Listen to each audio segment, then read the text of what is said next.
तो प्रशासन के लाख दावों के बावजूद भी युवा रोजगार की तलाश में दर दर भटक रहा है। रोजगार मेला मात्र औपचारिकता बनकर रह गया है।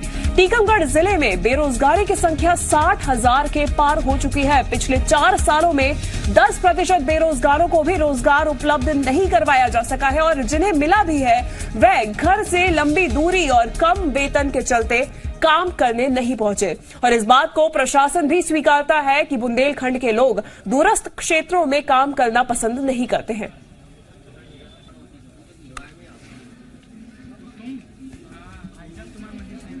तो पिछले 4 सालों में रोजगार कार्यालय में रजिस्ट्रेशन के आंकड़ों पर नजर डालें तो साल 2018 में 2,941 पंजीयन हुए। साल 2019 में यह संख्या बढ़कर 17,439 पहुंच गई। साल 2021 में आंकड़ा 25,486 था और इस साल 23 फरवरी तक 64,377 पहुंच गया है।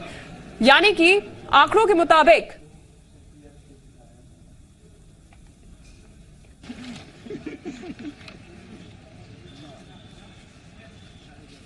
तो लगातार हम आपको आंकड़े बता रहे हैं कि किस तरीके से आंकड़े बढ़ते ही जा रहे हैं और प्रशासन के लाख दावों के बावजूद भी युवा रोजगार की तलाश में दर दर भटक रहे हैं। तो रोजगार मेला मात्र औपचारिकता बनकर रह गया है। टीकमगढ़ जिले की हम बात कर रहे हैं जहां बेरोजगारों को लगातार ही परेशानी का सामना करना पड़ रहा है। कई ऐसे 60,000 से ज्यादा ये पंजीयन पार हो चुके हैं, रजिस्ट्रेशन पार कर चुके हैं। पिछले 4 सालों की बात करें तो 4 सालों में रोजगार कार्यालय में रजिस्ट्रेशन के आंकड़ों पर हम एक नजर डालते हैं। मैं यहाँ पर रोजगार प्राप्त करने के लिए आए थे कि यहाँ किस किस टाइप का रोजगार मिल सकता है, कौन सी कंपनियाँ हैं, कैसा उनका सैलरी देना है और कैसा उनका रहना खाना, हर चीज के लिए जो भी हमसे मतलब हमें जानकारी लेनी थी हम उसके लिए आए थे। रोजगार यहाँ से निराश होकर जाना पड़ रहा है, हमें रोजगार प्राप्त नहीं हुआ है। एक बार जरूर निवाड़ी जिले से पृथ्वीपुर से मेरा चयन हो गया था, लेकिन हरियाणा सोनीपत में हुआ था, लेकिन वो दूर होने के कारण मेरे पेरेंट्स ने मुझे जाने नहीं दिया। कुल अभी तक 210 प्रतिभागी अपना पंजीयन करा चुके हैं, जिनमें जो विभिन्न कंपनियां हैं उन्होंने इनके इंटरव्यू लिए हैं और अभी ये कार्यवाही चल रही है। देखिए, रोजगार मेले का जब आयोजन होता है तो ऑफर लेटर, जॉब लेटर बच्चों को प्रोवाइड किया जाता है। तो इसमें जो है लगभग 5,857 लोगों को जो है ऑफर लेटर प्रदान किया गया। तो पिछले 4 सालों में रोजगार कार्यालय में रजिस्ट्रेशन के आंकड़ों पर हम नजर डालें तो साल 2018 में 2,941 पंजीयन हुए हैं और तमाम आंकड़े हमने आपको टीकमगढ़ के दिखाए। अब बात छतरपुर की करें तो छतरपुर में रोजगार कार्यालय शुरू तो बेरोजगारी को रोजगार दिलाने के लिए हुए थे, लेकिन इस कार्यालयों पर सिर्फ रोजगार मेला आयोजित कराने की जिम्मेदारी रह गई है क्योंकि बेरोजगारों का रजिस्ट्रेशन ऑनलाइन होता है। कार्यालय रोजगार प्रभारी के अलावा 2 बाबुओं के दम पर संचालित हो रहा है, जिनका काम सिर्फ रोजगार मेले की जानकारी युवकों को मैसेज से उपलब्ध करवाना होता है। आलम यह है कि अब शासन से इन्हें बजट भी नहीं मिलता, बल्कि कलेक्टर इन्हें बजट उपलब्ध करवा रहे हैं। पिछले साल 1 अप्रैल 2021 से अब तक 11,556 आवेदकों का रजिस्ट्रेशन हुआ, जिसमें सिर्फ 2,224 युवकों को ही रोजगार उपलब्ध हो पाया है। इस दौरान 7 रोजगार मेले लगवाए गए हैं, जिसमें 2 ऑनलाइन और 5 ऑफलाइन आयोजित हुए। नहीं है, इतनी मेरा सिलेक्शन हो पाया क्योंकि मैं ब्राह्मण कास्ट की हूँ और कहीं ना कहीं पेपर में मैंने गलती कर दी थी, थोड़ा सा डरा गया था, जिसका मैं क्वालिफाई नहीं कर पाया। 2020 में जैसे डेट आई थी तो हम लोगों ने ऑनलाइन पंजीयन करा के और MP ऑनलाइन के माध्यम से फॉर्म डाला था, जिसके सागर सेंटर मिला है और 5 मार्च से पेपर प्रारंभ।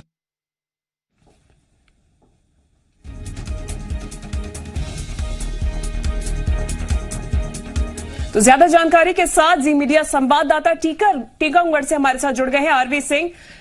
आरवी, सवाल सबसे बड़ा यही है कि बेरोजगारों को जिस तरीके से यहां पर लाभ दिलाने की कोशिश की जा रही है वो जमीनी स्तर पर दिख नहीं रही है। अगर जॉब लगती भी है, नौकरी मिलती भी है, तो सवाल यही खड़ा होता है कि या तो बहुत दूरस्थ इलाके में मिलती है या सैलरी बहुत कम होती है।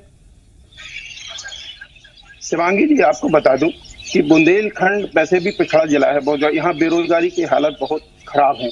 और यहाँ अगर हम पिछले 4 सालों की अगर शिक्षित बेरोजगारों की बात करें तो 2018 से लेके अभी तक यहाँ पंजीयन करीब 60,000 से ज्यादा लोगों ने पंजीयन करवाया रोजगार पाने के लिए, जिनमें से जिनको रोजगार देने के नाम पर यहाँ टीकमगढ़ जिले में लगभग 15 मेले भी आयोजित कराए गए, जिनमें प्रतिभागियों ने काफी लोगों ने भाग भी लिया। भाग लेने में जिसमें प्रशासन द्वारा आयोजित रोजगार मेलों में करीब 6,000 लोगों को ही रोजगार उपलब्ध करा पाए। और अगर उनमें बात करें कि कितने लोगों ने रोजगार में जो उन्हें ज्वाइनिंग लेटर दिए गए, उन्होंने कितने बेरोजगारों ने अपना रोजगार कंपनी में जाके अपना ज्वाइनिंग की, तो यहाँ उनको इतनी लंबी दूरी की कंपनियां आई और उनको इतनी लंबी दूरी होने के बाद और कम सैलरी होने के कारण उन्होंने बेरोजगारों ने रोजगार में ज्वाइनिंग नहीं किया।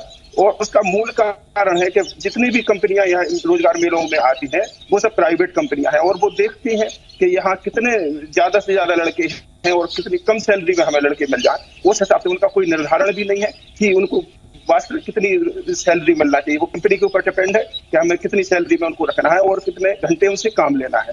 अब इन मेलों में जितने भी लड़के जाते हैं तो उन लड़कों का भी कहना वही है कि इतनी कम सैलरी में हम इतनी लंबी घर छोड़कर इतनी लंबी दूरी में जाके हम काम नहीं कर सकते हैं, उसका कोई मतलब भी नहीं है।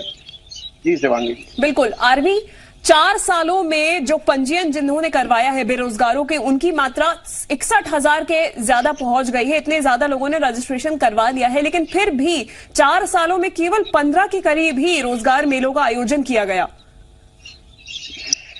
जी आपको बता दूं कि पिछले 4 सालों में करीब 60,000 से ज्यादा बेरोजगारों ने रोजगार के लिए आवेदन किए और उनके लिए 15 मेले आयोजित करवाए गए।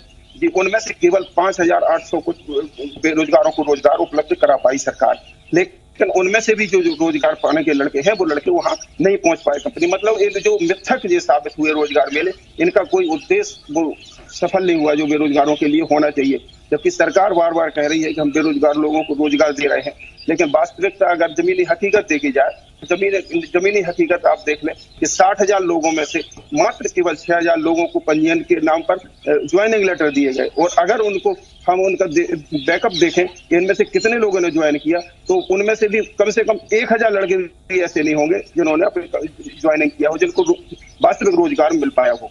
बिल्कुल, तो दर्शकों को हम एक बार फिर बता दें कि हम टीकमगढ़ की बात कर रहे हैं, जहां पर बुंदेलखंड इलाकों को लगातार जो वहां पर बेरोजगार हैं उनको लगातार परेशानी का सामना करना पड़ रहा है, क्योंकि जिस प्रकार वहां पर रोजगार कार्यालय काम कर रहे हैं उस तरीके से उन्हें रोजगार प्राप्त नहीं हो रहा है। और लगातार हम इस पर चर्चा भी कर रहे हैं आरवी। सवाल ये भी है कि कंपनीज उस इलाके में आना नहीं चाह रही है या फिर रोजगार कार्यालय वहां पर कंपनीज को मनवा ही नहीं पा रहे हैं कि वहां पर आकर बेरोजगारों को रोजगार दिया जाए।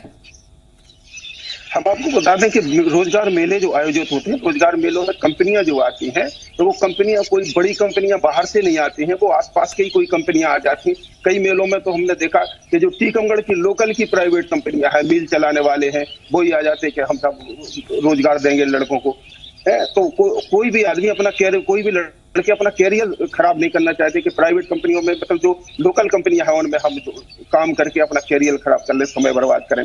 और रहा सवाल बाहर की कंपनियों का, बाहर की कंपनियां आती हैं लेकिन उन कंपनियों की सैलरी इतनी कम होती है और दूरी इतनी ज्यादा होती है कि घर से वहां अगर जाके, जैसे हरियाणा पानीपत की बात करें, हरियाणा सोनीपत की बात करें, दिल्ली की बात करें, पंजाब की बात करें, गुजरात की बात करें, तो यहाँ की कंपनियां आती हैं रोजगार मेलों में, लेकिन उनकी सैलरी इतनी कम होती है कि यहाँ के लड़के वहां उतनी लंबी दूरी तक जाकर रोजगार के लिए उचित नहीं समझते हैं, क्योंकि उतने में उनका पूरा पूर्ण नहीं हो पाता है, इसलिए वो वहाँ ज्वाइनिंग भी नहीं करते हैं। और रहा टीकमगढ़ जिले की बात करें या आसपास के बुंदेलखंड की जिले की बात करें तो यहाँ कोई इतना बड़ा रोजगार वो है नहीं कि यहाँ उनको रोजगार उपलब्ध कराया जा सके। आपको बता दूं कि बुंदेलखंड एक ऐसा पिछड़ा जिला है कि यहाँ से हमें अधिकांश पलायन होता है, मतलब शिक्षित बेरोजगार लोग अच्छी डिग्रियां हासिल किए बैठे हुए हैं और वो दिल्ली में जाके मजदूरी कर रहे हैं। आप कहीं भी देखें, पंजाब, दिल्ली, हरियाणा, यहाँ का बेरोजगार वहाँ मजदूरी करते हुए पाया जाएगा। इसकी जानकारी शासन को भी है और शासन देखता भी है और भाषण भी देते हैं कि हम बेरोजगारों को रोजगार उपलब्ध कराएंगे, लेकिन उसके बावजूद भी इन लोगों को रोजगार उपलब्ध नहीं करा पाता है। मजबूरी में शिक्षित बेरोजगारों को जाके मजदूरी करना पड़ रही है। बिल्कुल, धन्यवाद आरवी, तमाम जानकारी के लिए। आपसे हमने चर्चा की किस तरीके से टीकमगढ़ में रोजगार मेले तो आयोजित किए जा रहे हैं, लेकिन वहां पर न कंपनीज, बड़ी कंपनीज आ रही हैं, अगर कंपनीज आ भी रही हैं तो उसके बावजूद बहुत ही कम स्तर पर लोगों को रोजगार दिया जा रहा है, दूरस्थ इलाकों में दिया जा रहा है, बहुत कम सैलरी पर उनको जॉब दी जा रही है, नौकरी दी जा रही है। और इसी के चलते कई युवा ऐसे हैं जो वो नौकरी लेना पसंद भी नहीं करते हैं, क्योंकि दूरस्थ इलाके में होती है, सैलरी बहुत कम होती है। और इसी के चलते टीकमगढ़ जैसे बुंदेलखंड इलाके के कई युवक ऐसे हैं जो अभी भी बेरोजगारी की मार झेल रहे हैं।